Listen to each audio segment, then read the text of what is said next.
সকাল ৬টা থেকে সংসারের সমস্ত কাজ রান্না যেভাবে গুছিয়ে নিয়ে গেলাম মায়ের বাড়ি। রাধে রাধে বন্ধুরা, কেমন আছো তোমরা সবাই? আশা করি ভীষণ ভালো আছো। আমরাও কিন্তু খুব ভালো আছি। আজকে হচ্ছে রবিবার, তোমাদের সাথে নিয়ে আজকের ব্লগটা শুরু করছি। সাথে থাকো, আজকের ব্লগটা তোমাদের খুব ভালো লাগবে। তো সকাল সকাল উঠে ফ্রেশ হয়ে নিয়েছি, সকালের যা কাজকর্ম সবই হয়ে গেছে।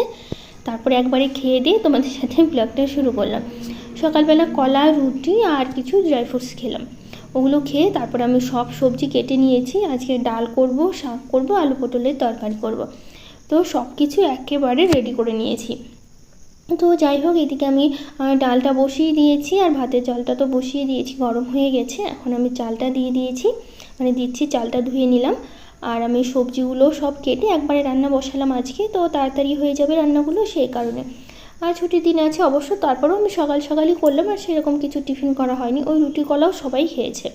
আর ভাতে দিলাম হচ্ছে আলু করলা সেদ্ধ। করলা খেতে আমার বেশ ভালো লাগে, তো ভাবলাম আজকে ভাজা করবো না, আলু করলা সেদ্ধ দিলাম। তো এদিকে দেখো আলু পটল কেটেছি, আর এখানে কুমড়ো শাক আছে, আর আলু আর কুমড়ো শাকের ডাঁটাগুলো আছে, একসাথেই রান্না করব। তো আমি এর আগে তো রান্নাঘরের উপরে সব কৌটাগুলো পরিষ্কার করেছি। তো নিচে সব কৌটাগুলো ছিল, সেগুলো আমি বের করে নিয়েছি। এত তেলের ধুলো পড়েছিল না, খুবই খারাপ লাগছিল, আমার একদমই খারাপ লাগছিল। তো সেই জন্য ভাবলাম পরিষ্কার না করলে একদমই ভালো লাগবে না। আসলে নোংরা জিনিসটা আমি একদম পছন্দ করি না, তো সেই কারণে এখন না করলেও উপায় নেই। তো সেই কারণে নিচের যে কৌটাগুলো ছিল সব বের করে নিয়েছি। তো সবগুলো এখন ওই যে সার্ফের জলে পরিষ্কার করে নিচ্ছি। এদিকে আমি রান্না করছি আর এদিকে আমি রান্নাঘর পরিষ্কার করছি, যাতে একই সাথে দুটো কাজ হয়ে যায়। আবার বিকেলবেলা যাব মায়ের বাড়ি। আসলে মায়ের বাড়ি আজকে যাওয়ার কোনো প্ল্যান ছিল না। অবশ্য কালকে মা শনিবার দিন আমাকে ফোন করেছিল আসার কথা আজকে। আসলে আমি পিঠা দিয়ে মাংস দিয়ে খেতে চেয়েছিলাম। তো সেই কারণে হচ্ছে মা বলছে যে গরম পিঠা নিয়ে যাব না। আর আমাদের এখানে পিঠা হচ্ছে উনানে সব থেকে ভালো হয়, গ্যাসে তো ভালো হবে না। ওই সাদা পিঠা, যেগুলো চিতই পিঠা বলে, ওই পিঠাগুলো দিয়ে না মাংস দিয়ে খেতে আমার ভীষণ ভালো লাগে। তো ওগুলো খেতে চেয়েছিলাম। তো মা বলছিল কি আসার জন্য, যেহেতু গ্রামের দিকে যেন কাজের চাপটা বেশি থাকে। আর আমাদের তো বাবা পাট লাগিয়েছে না, কিছুদিন পর এখন পাট নিতে হবে, পাট কাটতে হবে, আবার ধান লাগানো শুরু হবে। তো মা তো আর মাঠে কাজ করে, রান্না বাড়ি এটা সেটা কিছু এগিয়ে দেওয়া, এটা ওটা করতে হয়, পাট নিতে যেতে হবে। তো সেই কারণে না একটু কাজের চাপটা বেশি হবে। তো মা বললো আজকে চলে হয়, কিছুদিন পর তো পাট নিতে হবে, তখন আবার পাট চিকন পাটগুলো নিতে হবে, আবার মোটা মোটা পাটগুলো কেটে আবার জাগ দিতে হবে জলের মধ্যে। তো ওটা নিয়ে একটু ব্যস্ত থাকবে। তো সেই কারণে হচ্ছে মা বললো এখনই আজকে যদি আসতে পারিস তো চলে আয়, তুই খেতে চাইছিলি তো করে খাওয়াবো। তো সেই কারণে মা বললো যে গরম পিঠা নিয়ে যাব না, তুই এসে তারপরে খেয়ে যেতে। তো সেই কারণে হচ্ছে, তো বললাম প্রথমে যাওয়ার ইচ্ছা ছিল না, পরে আবার বাবা বললো তুমি খেতে চাইছিলে, তোমাদের বাড়ি থেকে যখন ফোন করলো তো নিয়ে যাবো বিকেলে। তো সেই কারণে মাকে আবার ফোন করলাম, যেহেতু পিঠা তো আগে থেকে তৈরি করতে হবে, হঠাৎ করে গেলে তার হবে না, বলে রাখতে হবে। তো ফোন করে বললাম যে পিঠার কথা, যে আমি বিকেলবেলা হচ্ছে যাব। তো সেই কারণে পিঠা খেতেই আমি হচ্ছে বিকেলবেলা মায়ের বাড়িতে যাব। তো এইদিকে দেখো রান্নাবান্না করছি, আর এদিকে আমি কৌটাগুলো ধুচ্ছি, ওইদিকে আমি শাক রান্না করছি। এইভাবে মা শাক রান্না করে ভীষণ ভালো লাগে খেতে। অবশ্য আমি প্রথম আজকে আমি করছি, অতটা ভালো হয়নি, ভালো হয়েছে বলতে মায়ের মতো অতটা হয়নি। আসলে মা এত ভালো করে করে, আর তার মধ্যে এর মধ্যে না শাকটা আমি তোমাদের দেখাবো, 2-3 রকমের শাক দিয়ে করলেও সবথেকে ভালো হয়, শীতের সময় সবথেকে বেস্ট। তখন লাউ শাক, কুমড়ো শাক, তারপর বথুয়া শাক, পালং শাক, অনেক ধরনের শাক থাকে। 2-3 রকমের শাক দিয়ে করলে না এটা খুব ভালো লাগে। একদম মশলা ছাড়া, হলুদ ছাড়া রান্না করতে হয়। আর এদিকে আমি দেখো আলু আর ডাঁটাটা প্রথমে সেদ্ধ করে নিয়েছি লঙ্কা দিয়ে, লবণ দিয়ে। তারপর এর মধ্যে শাকটা দিলাম, এই শাকটা একটু সেদ্ধ হবে। আর এখনও অনেক লাউ শাক দিলে এর মধ্যে চাল কুমড়ো দিয়ে একটা পাতা বা আরও অনেক ধরনের শাক দিয়ে করলে না এটা বেশি ভালো লাগে খেতে। একদম গলে একদম নরম হয়ে যায়, এত ভালো লাগে খেতে। আমার তো যখনই মায়ের বাড়িতে যাই অনেকে মাছ মাংস খেতে চায়, আমি এই শাকের ঝোল, এটা শাকের ঝোলই বলে, তোমরা এভাবে খাও কিনা জানিও, আমার মায়ের বাড়িতে খায় তো খুবই ভালো লাগে খেতে। আমি তো যখনই যাই তখনই বলি এই শাকের ঝোলটা রান্না করতে। দেখো শাকটা অনেকটাই সেদ্ধ হয়ে গেছে, এখন শাকটা আবার ফোড়ন দিতে হবে। তো শুকনো লঙ্কা, 5 ফোড়ন, আদা আমি ফোড়ন দেবো। তো যাই হোক, মায়ের মতো হয়নি, ভালো হয়েছে, কিন্তু মায়ের মতো অতটা ভালো হয়নি, কিন্তু ওটা ওরকমভাবে খুবই ভালো লাগে খেতে। তো আমি ভাবলাম ট্রাই করি, আমি কখনো করি না, আমার শ্বশুরবাড়িতে আমার এভাবে খায় না। তো সেই কারণে কখনো করা হয়ে ওঠে না, যখনই আমি যাই তখনই ওখান থেকেই খাই। কিন্তু আমার আজকে কী মনে হলো, কুমড়ো শাক এনেছিলো বাবানের পর, তো ভাবলাম করে দেখি। তো যাই হোক, পুঁই শাক দিলেও ভালো লাগে, যেহেতু কোনো শাকই ছিল না, শুধু কুমড়ো শাকই ছিল আমার কাছে। তো সেই কারণে কুমড়ো শাক দিয়েই শুধু করেছি। এর মধ্যে 2-একটা আলুর শাক, যে কোনো সব ধরনের শাক দিয়ে করলে বেশি ভালো লাগে, অল্প অল্প করে দিতে হয়। কুমড়া লাউ শাকটা একটু বেশি দিতে হয়। তো যাই হোক, এদিকে ডাল শাক হয়ে গেছে, ভাত হয়ে গেছে, আলু করলাটা যেটা আমি সিদ্ধ দিয়েছি ওটা আমি মেখে নেব। তো এইদিকে আমি আলু পটলটা হচ্ছে লবণ হলুদ দিয়ে ভাজছি, আর এদিকে মশলাও আমি করে নিয়েছি, একেবারে সব কিছু রেডি করেই রান্নাটা বসিয়েছি। তো যাই হোক, এদিকে কৌটাগুলো ধোয়া হয়ে গেল, কিছু বাসন ছিল, আর এখানে না নিচে ছোটো ছোটো কয়েকটা চায়ের কাপ ছিল, এগুলো বেশি ব্যবহার করা হয় না, পড়েই থাকে, সেটগুলো যেগুলো আছে ওগুলোই ব্যবহার করা হয়। তো এগুলো নিচে থেকে থেকে না একদম ধুলো পড়ে গেছিলো, তো ভাবলাম কি একবারে পরিষ্কার করে রেখে দিচ্ছি, এটার উপরেই হচ্ছে রাখি। তো মাঝে মধ্যে কখনো নিজেরা কিছু করলে তখন খাওয়া হয়, তখন আর সেটেরগুলো বার করা হয়ে ওঠে না, কখনো কখনো হাতের কাছে থাকলে যা হয়।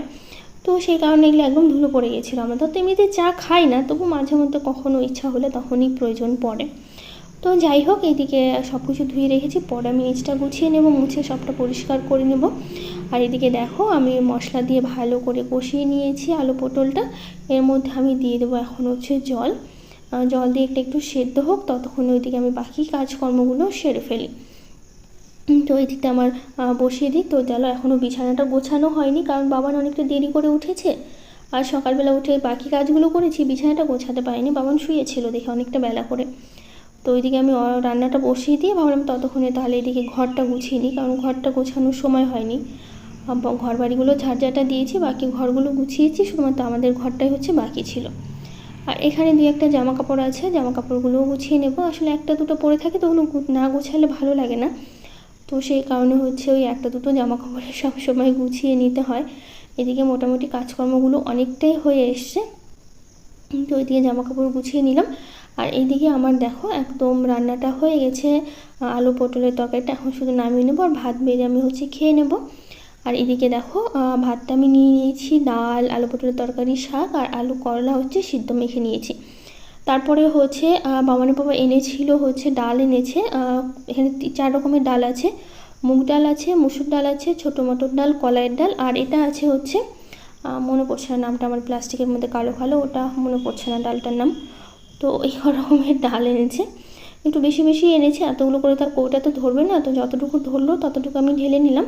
আর বাদ বাকিগুলো হচ্ছে আমি রেখে দেবো, পরে হচ্ছে আমি যখন এইগুলো কৌটা থেকে শেষ হয়ে যাবে তখন আমি ঢেলে দেবো। তো সেই কারণে যতটুকু হলো ততটুকু ভরে নিলাম। এই ডালটা আবার ভরে সমান সমানই হয়েছিল, ডালটার নাম আমার এখন মনে পড়ছে না, কালো কালো ধরনের হয়, কলাইয়ের ডাল না, আরেকটা ডাল আছে।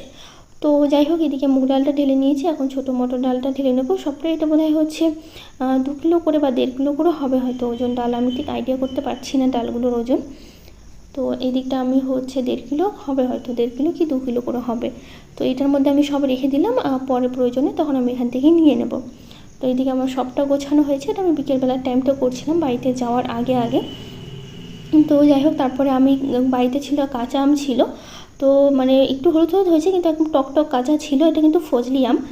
এই আমটা আমি আবার লবণ দিয়ে হচ্ছে খেয়েছি, লঙ্কা দিইনি, একটু মানে ইয়ে ছিল, মানে হলুদ হলুদ হয়ে গেছে, আর লঙ্কা দিইনি, টক টক ছিল, বেশ ভালো লাগছিলো। তারপরে বিকেলবেলা এসেছিলাম মায়ের বাড়িতে, সন্ধ্যার আগে আগে মা সব রেডি করে নিয়েছে, এদিকে মাংস রান্না হয়ে গেছে, শুধুমাত্র পিঠে বানানো বাকি আছে।